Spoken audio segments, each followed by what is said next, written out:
What's your future plans for rowing competitions? So, like I said, indoor championships probably not on the cards this year. The main issue with the sprint rowing is you essentially need to become a power lifter that can row flat out for like 60 to 90 seconds. The problem I have is my knee limits how much I can leg press, squat, etc. Any leg movements.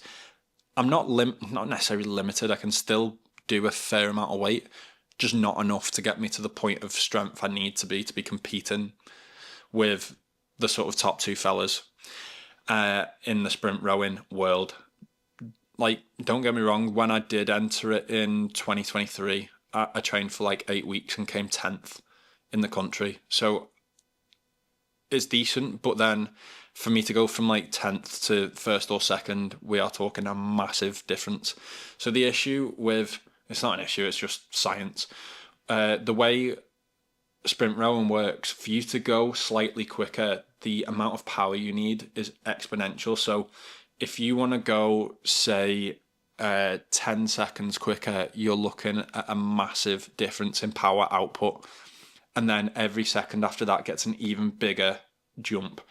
So, yeah, it may not sound like a lot of difference time-wise, but power-wise, it's huge. The amount of power you needed to go a second quicker every single time is massive, and it only gets bigger as it goes on.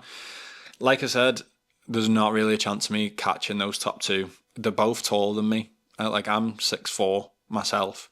These guys are 6'7" and 6'9".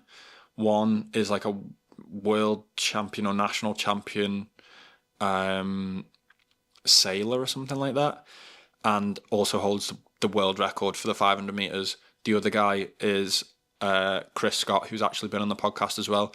He was a European champion discus thrower, absolute unit of a man. Really impressive times that he puts out. And yeah, like I say, they're both probably a good 15 kilos of muscle heavier than me too. So I'm not making excuses. It's just the facts at the end of the day.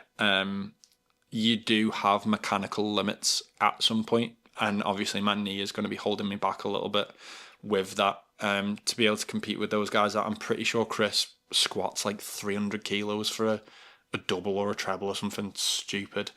So yeah, there's a disadvantage there. It is what it is, but I do enjoy it, so I may just do it anyway, out of enjoyment and something to train for once I'm back in the routine.